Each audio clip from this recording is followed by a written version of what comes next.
Shalom adik-adik, shalom mama papa, mbak suster. Shalom bagi kita dimanapun berada saat ini. Apa kabarnya pagi hari ini? Kakak percaya semuanya ada dalam keadaan luar biasa dalam pemeliharaan Tuhan. Nah, pagi hari ini kita bertemu kembali dalam ibadah sekolah minggu online GBI MPI Rayon 15 Musi Palem Indah. Pagi ini kita akan bernyanyi, kita akan memuji Tuhan, bersuka cita untuk Tuhan. Tapi sebelumnya kakak undang untuk kita semua bangkit berdiri, kita mau berdoa untuk memulai ibadah kita pagi hari ini. Mari kita berdoa, kita satukan hati, tutup mata kita, ikuti kakak berdoa.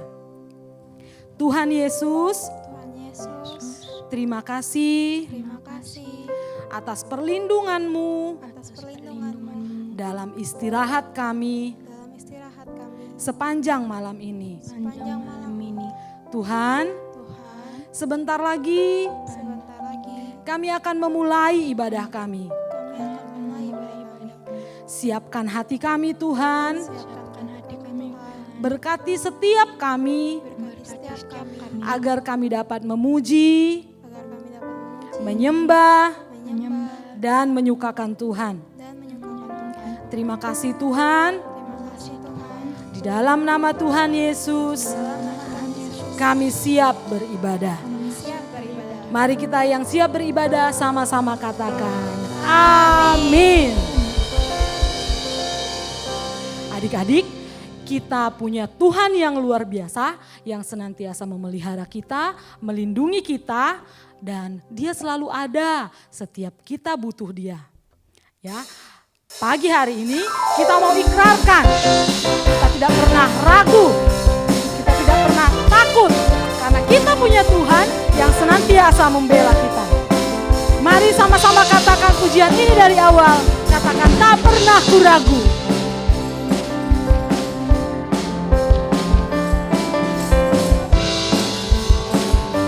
Mari naikkan pujian ini sama-sama katakan. Tak pernah ku ragu akan kesetiaan-Mu, Kau pegang hidupku.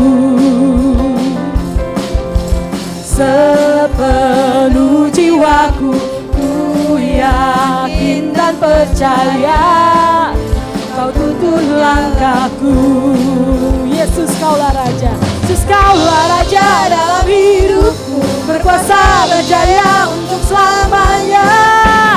Hanya Kau Tuhan, sumber kekuatan, kuasa-Mu tercurah bagiku senantiasa. Dengan-Mu Tuhan, bukan berjalan dari kemuliaan sampai kemuliaan selamanya.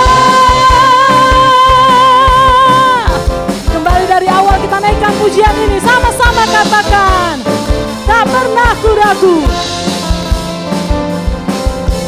Tak pernah ku ragu akan kesetiaan-Mu, Kau pegang hidupku, seluruh jiwaku. Sepenuh jiwaku ku yakin dan percaya, Kau tuntun langkahku.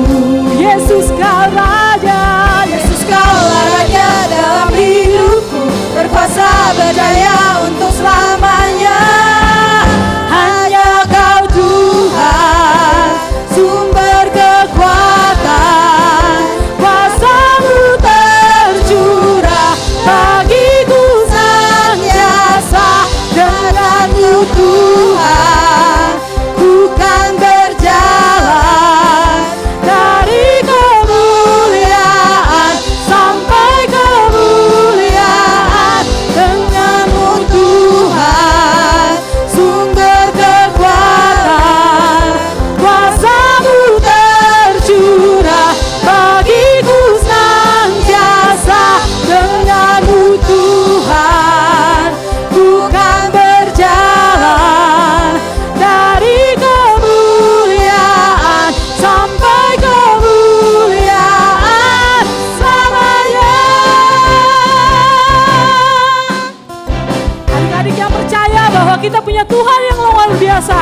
Tuhan yang senantiasa untuk kita.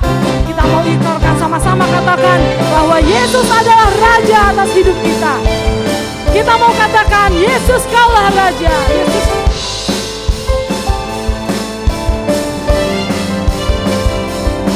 Yesus kaulah Raja dalam hidupku, berkuasa berjaya untuk selamanya. Yesus kaulah Raja dalam hidupku, berkuasa berjaya untuk selamanya.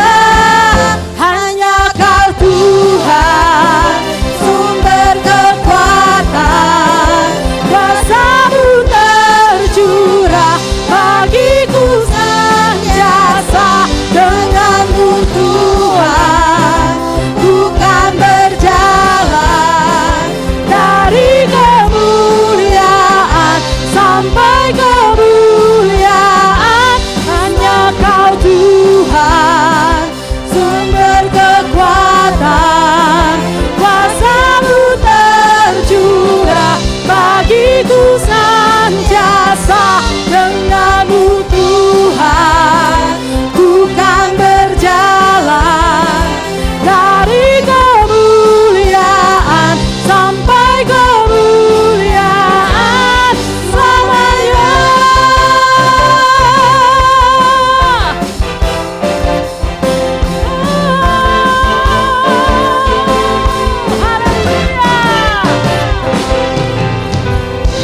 Haleluya. Beri kemuliaan bagi Tuhan. Hanya di dalam namanya Yesus, Dia sumber pengharapan di sepanjang hidupku.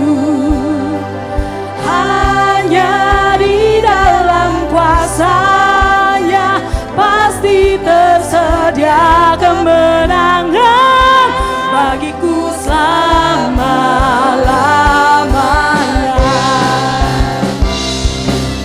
Ayo angkat tanganmu, tepuk di atas kepala. Kita mau nyanyikan lagu ini dari awal. Sama-sama katakan, firman terangi jalanku, perisai iman di setiap waktu, lindungiku dari segala. Tak pernah ku ragu karena Dia bersamaku, setia menjaga dengan kuasa mulia. Hanya di dalam namanya, hanya di dalam namanya Yesus, Dia sumber pengharapan di sepanjang hidupku. Hanya di dalam kuasa-Nya pasti tersedia kemenangan bagiku selama-lamanya. Amin. Kita mau sama-sama katakan, kebenaran firman Tuhan ada di dalam hidup kita. Kebenaran yang bebaskan, berimanku kekuatan, hadapi segala tantangan. Tak pernah ku ragu karena Dia bersamaku, setia menjaga dengan kuasa mulia. Hanya di dalam namanya Yesus, Dia sumber pengharapan di sepanjang hidupku. Hanya di dalam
adik-adik boleh silakan duduk kembali. Kita mau siapkan hati kita mau masuk ke dalam penyembahan, kita mau tenangkan hati kita. Kita mau angkat pujian ini, kita mau katakan isi hati kita kepada Tuhan, kita mau menyembah Tuhan.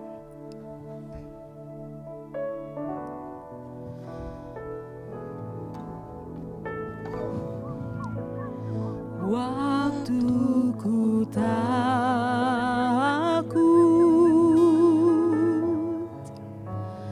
waktu ku bimbang kepadamu Tuhan, ku percaya.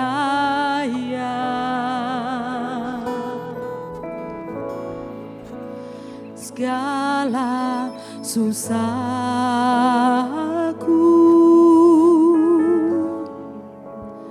Engkau yang tahu,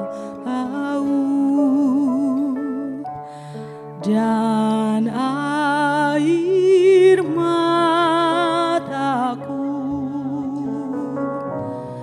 Kau taruh dalam kirba.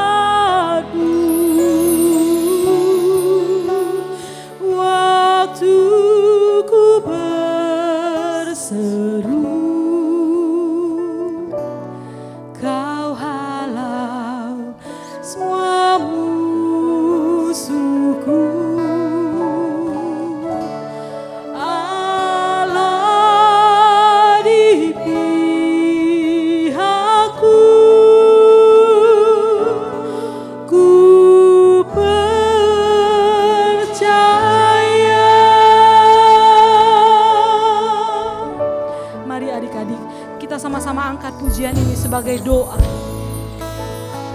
Waktu ku takut,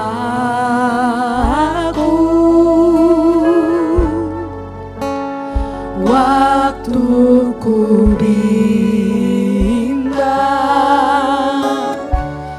kepadamu Tuhan, ku percaya.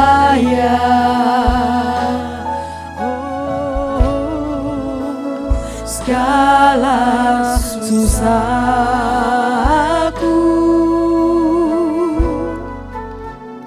Engkau yang tahu,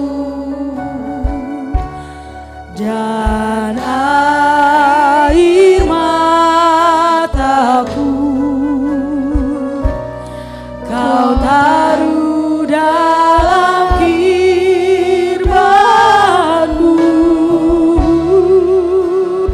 Waktu ku berseru, Kau halau semua musuhku. Allah di pihakku, ku percaya. Mari adik-adik serukan doa ini, katakan waktu ku berseru, waktu ku berseru. Ya Tuhan, dengarkan anak-anak Tuhan. Kau kenal hati anak-anakmu Tuhan. Engkau yang mengerti setiap hidup mereka Tuhan. Engkau jamah mereka Tuhan. Engkau balut setiap luka hati mereka. Berikan kepada mereka kelegaan Tuhan. Biarlah Tuhan mereka dapat merasakan Engkau di dalam hidupnya.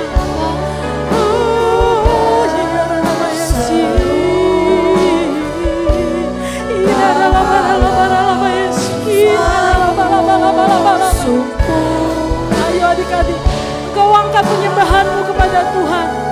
Engkau angkat doamu kepada Tuhan. Ada Tuhan yang kenal engkau. Ada Tuhan yang tahu apapun persoalanmu saat ini. Waktu ku berseru,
kepada Tuhan adik-adik. Tuhan tahu bahwa engkau saat ini sedang susah. Tuhan tahu engkau saat ini sedang sedih. Mungkin ada persoalan hidupmu yang tidak bisa kau ungkapkan kepada siapapun. Tapi ada Tuhan. Ada Tuhan yang senantiasa menjagamu. Ada Tuhan yang senantiasa memperhatikan setiap keluh kesahmu.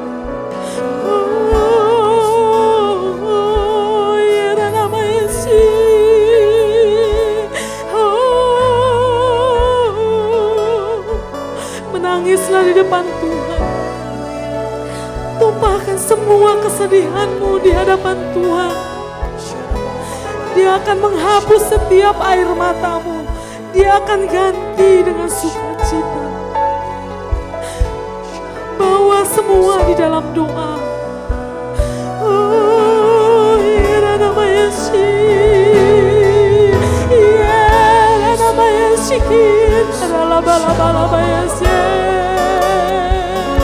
Oh Yesus. Ini kami anak-anak-Mu Tuhan. Engkau lihat kami Tuhan.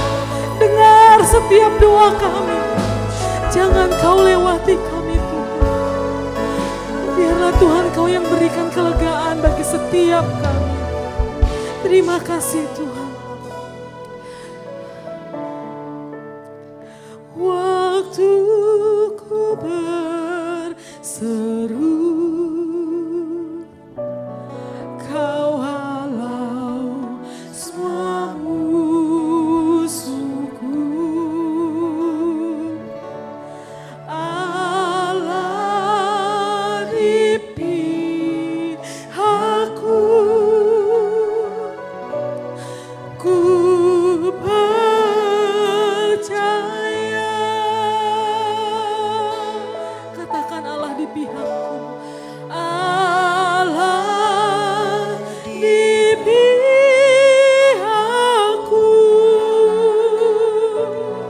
ku percaya.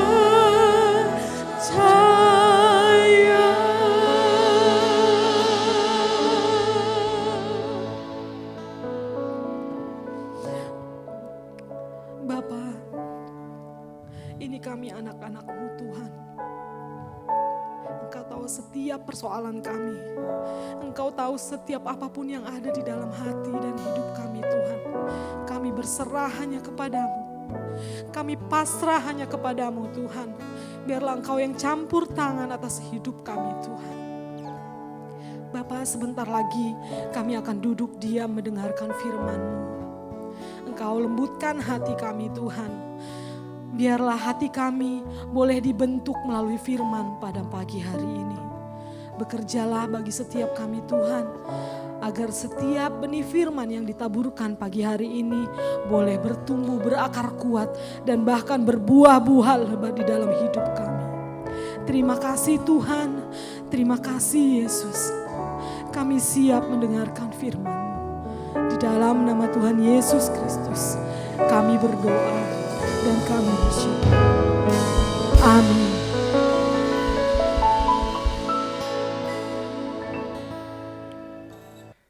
Shalom adik-adik. Nah, ketemu lagi sama Kak Sandi. Senang sekali ya hari ini Kak Sandi akan bawain cerita untuk adik-adik semua ya. Nah, tahun 2022 masih ingat ya tahun apa? Yaitu tahun paradigma yang baru atau cara berpikir yang baru. Nah, ayatnya ada di Filipi 3 ayat 13b. Aku melupakan apa yang telah di belakangku dan mengarahkan diri kepada apa yang ada di hadapanku. Ya, Kak Sandi berdoa adik-adik dan Kak Sandi di tahun ini bisa memiliki cara pikir yang baru. Ya, cara pikir yang lebih baik lagi. Nah, hari ini tema cerita Kak Sandi itu adalah faith melawan fear. Ya, faith vs fear. Iman melawan ketakutan. Nah, apa maksudnya? Nanti Kak Sandi akan jelasin ya. Nah, sebelum Kak Sandi mulai cerita, Kak Sandi mau kasih tonton satu video dulu ya. Selamat menyaksikan video berikut ini.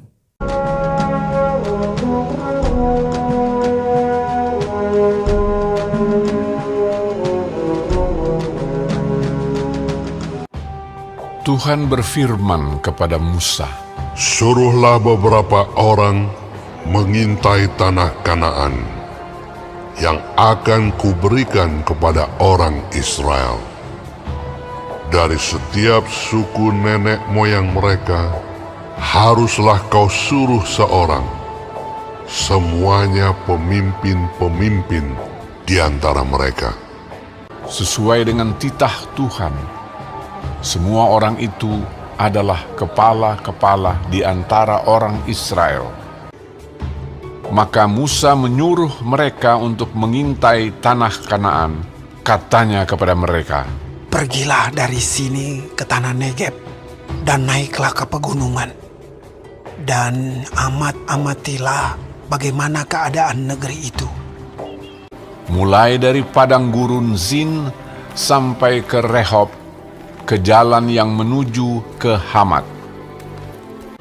Mereka pergi ke sana, lalu mengintai negeri itu. Mereka berjalan melalui tanah Negeb, lalu sampai ke Hebron. Tempat itu dinamai orang Lembah Eskol, karena tandan buah anggur yang dipotong orang Israel di sana. Juga mereka membawa beberapa buah delima dan buah ara. Sesudah lewat 40 hari, pulanglah mereka dari pengintaian negeri itu dan langsung datang kepada Musa, Harun, dan segenap umat Israel di Kades, di padang gurun Paran. Mereka membawa pulang kabar kepada keduanya dan memperlihatkan kepada sekaliannya hasil negeri itu. Mereka menceritakan kepadanya, Kami sudah masuk ke negeri kemana kau suruh kami. Dan memang negeri itu berlimpah-limpah susu dan madunya. Dan inilah hasilnya. Hanya bangsa yang diam di negeri itu kuat-kuat. Dan kota-kotanya berkubu dan sangat besar. Juga kami lihat di sana orang-orang raksasa. Kemudian Kaleb mencoba menenteramkan hati mereka itu di hadapan Musa. Katanya, Tidak, kita akan maju dan menduduki negeri itu, sebab kita pasti akan mengalahkannya. tetapi orang-orang yang pergi ke sana bersama-sama dengan dia berkata, Kita tidak dapat maju menyerang bangsa itu, karena mereka lebih kuat daripada kita. Bersungut-sungutlah semua orang Israel kepada Musa dan Harun, dan segenap umat itu berkata kepada mereka, Sekiranya kami mati di tanah Mesir atau di padang gurun ini. Lalu sujudlah Musa dan Harun di depan mata seluruh jemaah Israel yang berkumpul di situ. Tetapi Yosua bin Nun dan Kaleb bin Yefune mengoyakkan pakaiannya dan berkata kepada segenap umat Israel, Negeri yang kami lalui untuk diintai itu adalah luar biasa baiknya. Jika Tuhan berkenan kepada kita, maka Ia akan membawa kita masuk ke negeri itu dan akan memberikannya kepada kita. Hanya janganlah memberontak kepada Tuhan dan janganlah takut kepada bangsa negeri itu. Sedang Tuhan menyertai kita. Lalu segenap umat itu mengancam hendak melontari kedua orang itu dengan batu. Tetapi tampaklah kemuliaan Tuhan di kemah pertemuan kepada semua orang Israel. Aku Tuhan. Semua orang yang telah melihat kemuliaanku, namun tidak mau mendengarkan suaraku, pastilah tidak akan melihat negeri yang kujanjikan. Jadi 40 tahun lamanya, kamu harus menanggung akibat kesalahanmu. Tuhan itu berpanjang dan sabar dan kasih setianya berlimpah-limpah. Ia mengampuni kesalahan dan pelanggaran. Tetapi sekali-kali tidak membebaskan orang yang bersalah dari hukuman. Tetapi yang tinggal hidup dari orang-orang yang telah pergi mengintai negeri itu hanyalah Yosua dan Kaleb. Nah adik-adik, kita udah saksikan sama-sama ya video ya tentang firman Tuhan hari ini. Nah jadi ceritanya Musa itu mendapat perintah dari Tuhan. Apa perintahnya? Nah di Bilangan 13 ayat 2, Kak Sandi bacain ya. Suruhlah beberapa orang mengintai tanah Kanaan atau tanah perjanjian yang akan kuberikan kepada orang Israel. Jadi Tuhan mau kasih bangsa Israel ini masuk ke tanah perjanjian atau Kanaan. Dari setiap suku nenek moyang mereka haruslah kau suruh seorang, semuanya pemimpin-pemimpin di antara mereka. Nah jadi Tuhan menyuruh Musa memilih setiap pemimpin dari suku yang ada di Israel. Nah ini mereka. Nah 12 orang ya, karena ada 12 suku Israel kan. 12 pengintai yang pergi ke tanah Kanaan. Nah sebenarnya ada satu suku yang gak ikut, yaitu suku Lewi. Ya suku Lewi gak ikut, tapi karena dari suku Yusuf ada dua, kan ada dua, ada Efraim dan Manasye. Jadi pas 11 ya, pas 12 maksud Kak Sandi. Nah ke-12 orang inilah pemimpin yang dipilih oleh Musa. Kenapa harus pemimpin? Karena ini misi yang sangat penting sekali adik-adik. Mereka harus mengintai, mereka harus melihat, memeriksa tanah Kanaan itu. Bagaimana keadaannya, tanahnya subur atau enggak, bagaimana orang-orang yang tinggal di situ, lalu orang-orang yang di situ kuat atau enggak. Nah itu harus diintai oleh orang-orang ini, ya ke-12 orang pengintai ini.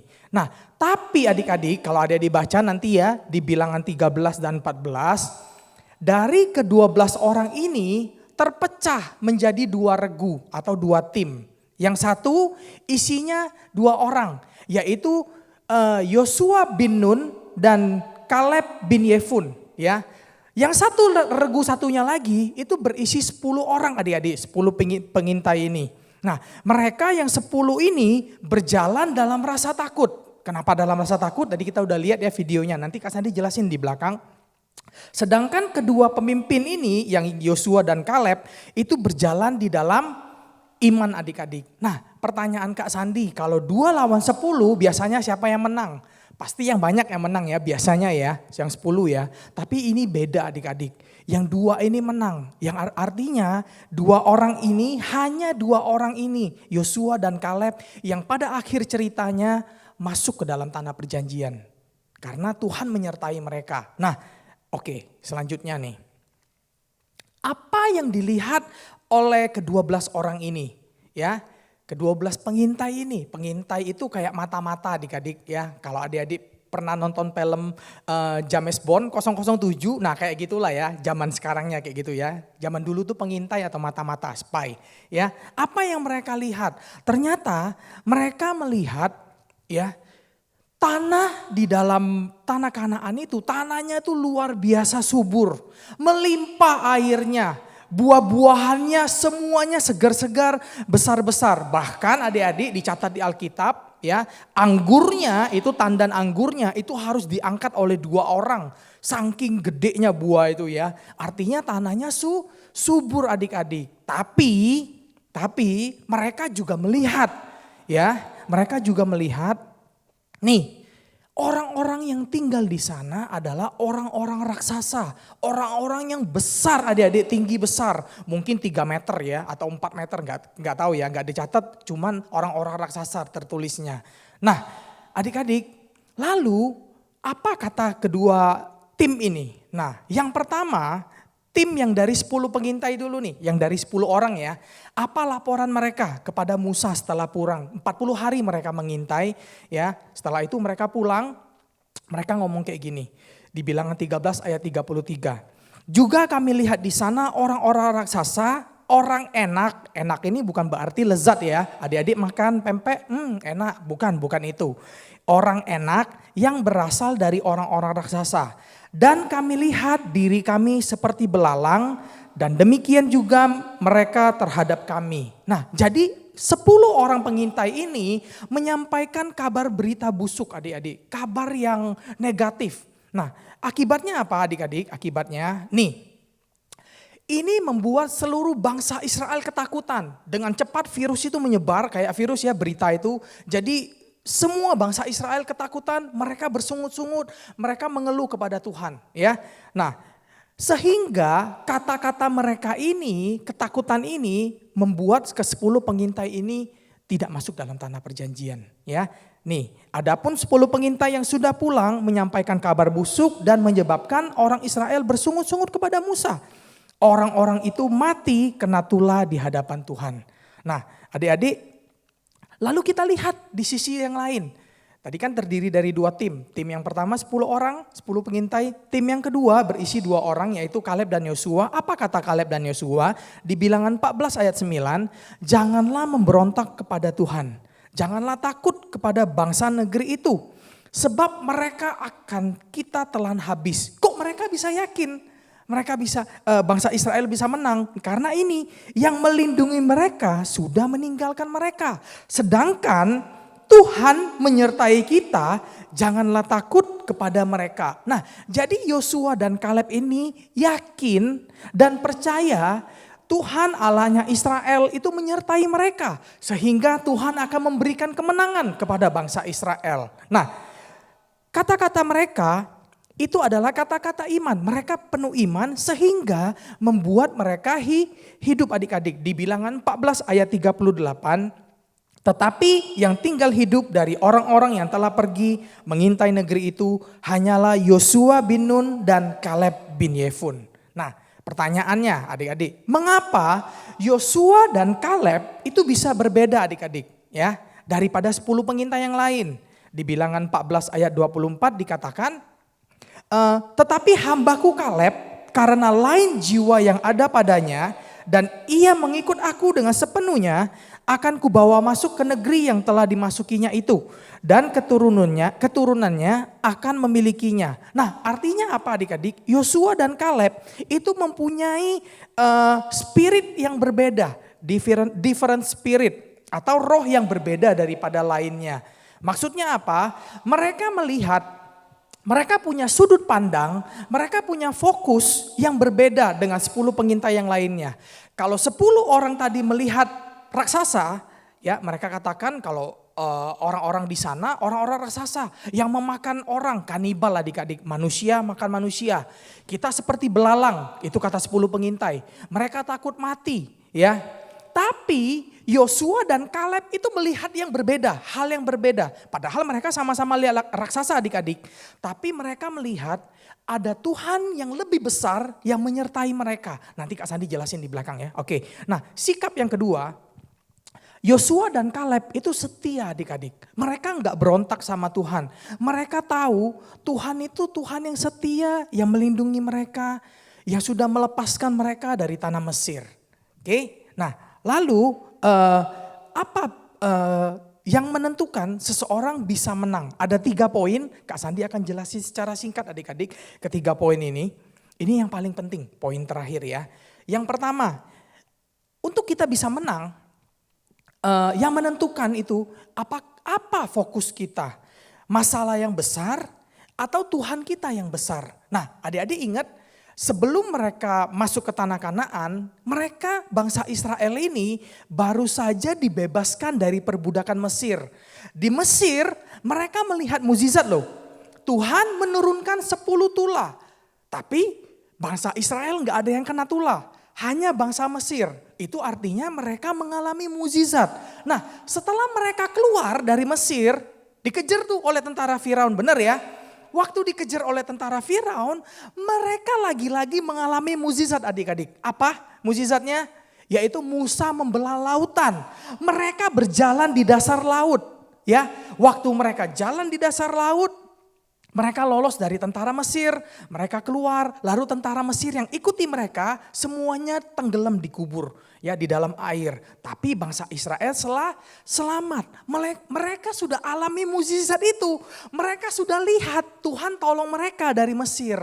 Tapi adik-adik, karena mereka mendengar kabar yang busuk, kata-kata yang gak baik, nanti Kak Sandi bahas di poin kedua, kata-kata yang jelek dari 10 pengintai, mereka lupa sama Tuhan mereka yang besar. Mereka fokus ke masalahnya yang besar, yaitu bahwa orang-orang yang tinggal di tanah Kanaan, orang-orang raksasa. Sehingga mereka lebih memilih untuk balik ke Mesir, lebih baik menjadi budak di Mesir daripada mati di situ. Nah, adik-adik, di sini Kak Sandi mau kasih tahu, pentingnya kita tahu, kita sadar bahwa Tuhan itu lebih besar dari setiap masalah yang kita hadapi adik-adik. Ketika Kak Sandi mau pesan sama adik-adik, ketika Kak Sandi atau adik-adik ketemu sama masalah, kita harus datang sama Tuhan. Dan kita percaya tidak ada masalah yang lebih besar, tidak ada masalah yang tidak bisa Tuhan selesaikan, tidak ada masalah yang tidak bisa Tuhan bantu kita untuk selesaikan. Ya, kita percaya Tuhan akan selalu menyertai kita untuk dalam setiap masalah yang kita hadapi. Amin. Oke, sekarang poin yang kedua. Apa perkataan kita? Kata-kata jelek atau firman Tuhan. Nah, di dalam 1 Petrus 3 ayat 10 dikatakan, siapa yang mau mencintai hidup dan melihat hari-hari baik, ia harus menjaga lidahnya. Nah, adik-adik, berarti kata-kata ini penting banget.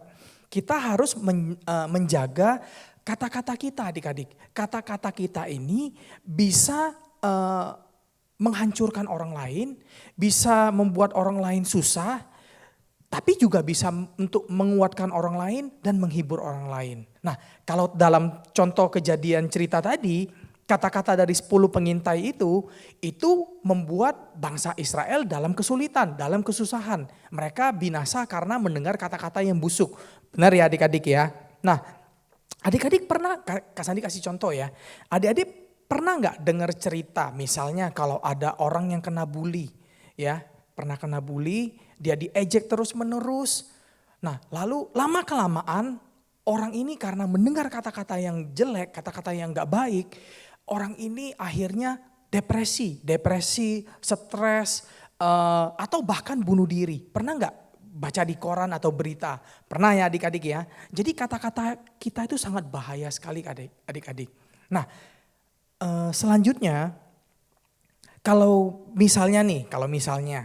kalau kita dicubit atau kita dipukul, itu ya lukanya atau disebat gitu ya, atau disebat pakai rotan atau pakai tali pinggang, itu lukanya paling beberapa hari hilang. Bener ya, beberapa hari sudah hilang lukanya. Tapi adik-adik, kalau ada orang yang terluka oleh kata-kata, itu lukanya di dalam hati, itu lukanya bisa lama sembuhnya dan itu berbahaya. Makanya misalnya pernah gak adik-adik dengar ada orang yang ngomong kayak gini, aku ingat banget tuh sama orang itu. Dulu, padahal dulunya itu mungkin sudah 2 tahun yang lalu, 5 tahun yang lalu, 10 tahun yang lalu mungkin ya. Dulu dia pernah ejek aku. Nah, hanya mengejek dengan kata-kata. Tapi lukanya itu lama banget sembuhnya. Nah, jadi adik-adik Kak Sandi mau kasih tahu. Kita harus hati-hati gunakan mulut kita, lidah kita. Kabar gembiranya, kata-kata kita juga bisa menghibur orang lain, bisa menguatkan orang lain, bisa memberkati orang lain, yaitu dengan kata-kata firman. Kak Sandi kasih contoh, kalau ada teman kita yang sakit atau mungkin saudara kita yang sakit, kita bisa doakan mereka, lalu kita bisa berkata, Tuhan pasti akan menyembuhkan kamu, percayalah Tuhan mengasihi kamu. Ya, kalau ada teman kita yang sedih atau saudara kita sedih, kita juga bisa menghibur mereka. Kita bisa katakan, jangan takut, jangan sedih. Tuhan gak pernah tinggalin kamu. Tuhan akan selalu menyertai kamu dan menghibur kamu. Ya, jadi kata-kata kita itu bisa menguatkan orang lain. Nah, Kak Sandi berdoa, adik-adik dan Kak Sandi itu senantiasa ya menggunakan mulut dan lidah kita untuk mengucapkan firman Tuhan, ya, bukan kata-kata yang jelek. Kak Sandi, aku nggak pernah ngomong yang jelek sih, tapi aku sering marah-marah di sosial media. Aku sering ketik yang nggak baik, boleh nggak? Nggak boleh juga. Itu juga sama dengan kata-kata, ya, nggak boleh juga. Adik-adik harus bertingkah baik, berkelakuan baik, baik di sosial media maupun di kehidupan yang secara langsung kayak gini ya. Oke, poin yang terakhir. Siapa yang memimpin kita? Roh ketakutan atau Roh Kudus? Nah, adik-adik, takut dengan ketakutan ini beda adik-adik. Kalau Kak Sandi kasih tahu bedanya ya, contoh, Kak Sandi kasih contoh biar adik-adik lebih mudah. Nah, kalau takut itu contohnya misalnya adik-adik mungkin beberapa hari lagi mau ujian. Nah, adik-adik takut nih, aduh nanti aku nggak bisa kerjain ujiannya. Lalu aku takut nih nanti dapat nilai kecil. Nah, apa yang adik-adik lakukan ketika adik-adik merasa takut? Harusnya adik-adik belajar ya sebelum hari ujian itu. Supaya adik-adik bisa mengerjakan soal itu. Nah, kalau ketakutan gimana? Nah, kalau ketakutan gini, Kak Sandi kasih contoh. Kak Sandi punya seorang teman kuliah, dia pernah kuliah, sudah 4 tahun kuliah di luar kota. Bayangi adik-adik ya, sudah kuliah 4 tahun di luar kota. Karena ketakutan, ya harus ujian sidang kan, kalau harus sidang skripsi, kalau kuliah untuk lulus, untuk di wisuda, untuk mendapatkan gelar sarjana harus sidang skripsi. Dan kebetulan sidangnya itu sidang terbuka, artinya sidang di depan rame-rame adik-adik ya.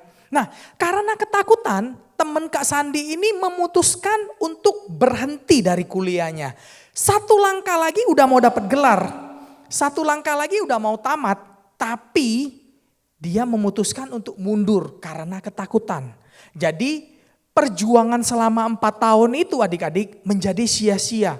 Udah bayar kuliahnya ratusan juta, bayar kosnya mahal, biaya hidup lagi, makan dan sebagainya. Bayangi ya, tenaga, waktu, uang udah habis, dia tetap mundur karena ketakutan. Ya. Nah, itu bedanya takut dengan ketakutan. Kita nggak boleh ketakutan adik-adik. Nah, di firman Tuhan dikatakan, Tuhan Allah tidak pernah memberikan kita roh ketakutan, melainkan roh yang memberi kekuatan. Ya, jadi adik-adik, ketika engkau merasa takut, adik-adik harus sebelahnya tuh. Adik-adik harus berdoa kepada Tuhan, berdoa kepada Tuhan Yesus sehingga Roh Kudus yang akan memberikan kita kekuatan untuk menghadapi ketakutan kita. Kak Sandi pernah merasa takut gak? Pernah juga, pasti setiap orang punya rasa takut. Tapi ketika kita takut, kita tahu ada Tuhan yang menyertai kita, sama kayak Kaleb dan Yosua. Mereka juga pasti takut melihat raksasa itu. Tapi mereka lebih memilih melihat Tuhan yang besar dibanding masalah yang besar. Nah, ingat 3 hal ini untuk menjadi pemenang ya. Ini harus kita punya. Yang pertama, adik-adik harus ingat kita punya Tuhan yang besar. Yang kedua, adik-adik harus selalu perkatakan firman. Yang ketiga, adik-adik harus hidup dipimpin oleh Roh Kudus. Ya, demikian firman Tuhan dari Kak Sandi. Selamat hari Minggu, Tuhan memberkati. Sebelum kita tutup, Kak Sandi mau undang adik-adik bangkit berdiri, kita berdoa dulu ya. Tuhan memberkati. Nah adik-adik, kita tadi sudah mendengarkan firman Tuhan. Biarlah firman pagi hari ini dapat mengubahkan hidup kita, dapat membaharui hidup kita.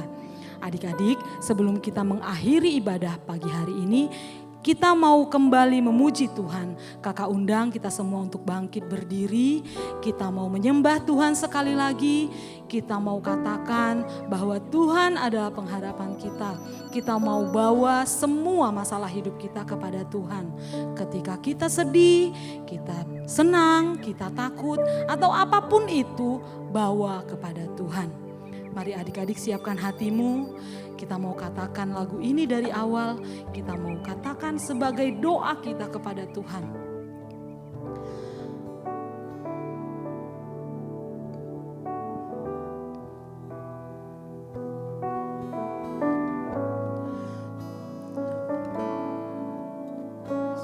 Mari sama-sama naikkan lagu ini. Waktuku sedih, waktuku senang,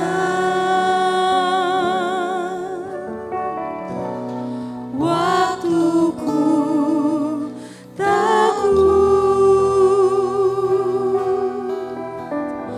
ku panggil namamu. Sekali lagi katakan, waktuku sedih,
dengan imanmu katakan, waktuku sering ya Tuhan. Engkau tahu Tuhan, apa yang saat ini kami rasakan. Engkau mengenal kami Tuhan. Ketika kami takut, kami punya Tuhan yang senantiasa melindungi kami. Ketika kami sedih, ketika kami merasa takut, hanya Engkau Tuhan menjadi tempat pengaduan kami. Tuhan, Engkau lihat kami Tuhan. Engkau lihat anak-anak-Mu ini. Jamah mereka Tuhan. Berikan rasa aman bagi mereka. Berikan kelegaan bagi mereka Tuhan. Dengarkan ketika mereka memanggil Engkau Tuhan. Mereka ini milik-Mu Tuhan. Aku milik-Mu. Aku milik-Mu Tuhan. Pegang tanganku, ku rindu di dekatmu Tuhan. Aku milik-Mu. Kami milik-Mu Yesus. Kami milik-Mu Tuhan. Pakai hidup kami Tuhan. Biarlah hidup kami boleh menjadi alat-Mu Tuhan. Pulihkan hati yang saat ini sedang sedih. Pulihkan adik-adik ini yang saat ini sedang berduka. Mereka yang mungkin kehilangan orang-orang yang mereka kasih. Pulihkan Tuhan. Pulihkan hati mereka Tuhan. Engkau lihat Tuhan iman anak-anak. Engkau lihat iman mereka yang senantiasa datang kepada Tuhan. Ketika mereka sedang, biarlah Tuhan pegang tangan mereka. Bawa mereka di jalan-jalan-Mu Tuhan. Terima kasih Tuhan. Terima kasih Yesus. Kami bawa hidup kami. Terima kasih Tuhan. Ini hati kami.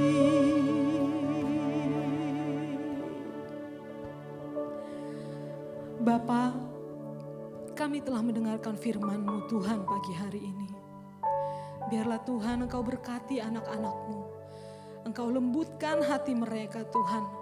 Biarlah firman pagi hari ini boleh mengubah mereka, boleh menumbuhkan iman mereka, bahwa mereka punya Tuhan yang luar biasa, yang senantiasa ada bagi mereka. Biarlah Tuhan iman mereka boleh mengalahkan ketakutan apapun dalam hidup mereka. Boleh menghiburkan kesedihan apapun yang mereka hadapi. Terima kasih Tuhan, berkati kami, berkati adik-adik di rumah, berkati mama, papa, mbak, suster. Berkati kehidupan kami Tuhan, pelihara kami Tuhan. Biarlah tudung perlindungan Tuhan senantiasa ada bagi kami. Terima kasih Bapa untuk sekolah minggu hari ini. Biarlah Tuhan ibadah kami ini berkenan di hadapan-Mu, menjadi dupa yang harum dan persembahan yang kudus di hadapan-Mu. Terima kasih Tuhan, kami telah selesai beribadah. Biarlah kami boleh membawa berkas-berkas Tuhan ketika kami mengakhiri ibadah ini. Terima kasih Tuhan. Mari adik-adik, semua kita yang sudah diberkati, sama-sama katakan amin.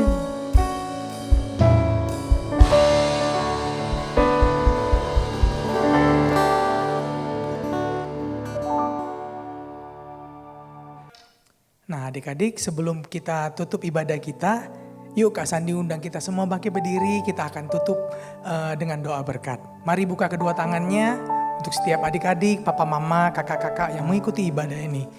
Terimalah berkat yang melimpah dari Bapa di surga, kasih, sukacita, damai sejahtera, kesehatan, kesejahteraan akan menyertai kita selalu melalui persekutuan dengan Roh Kudus mulai daripada siang ini bahkan sampai selama-lamanya. Semua kita yang sudah diberkati Tuhan sama-sama katakan amin. Tepuk tangan yang meriah buat Tuhan Yesus. Selamat hari Minggu, Tuhan Yesus memberkati. Sampai ketemu lagi minggu depan. Dadah. Halo adik-adik, sekarang kita memasuki era Pentakosta ketiga.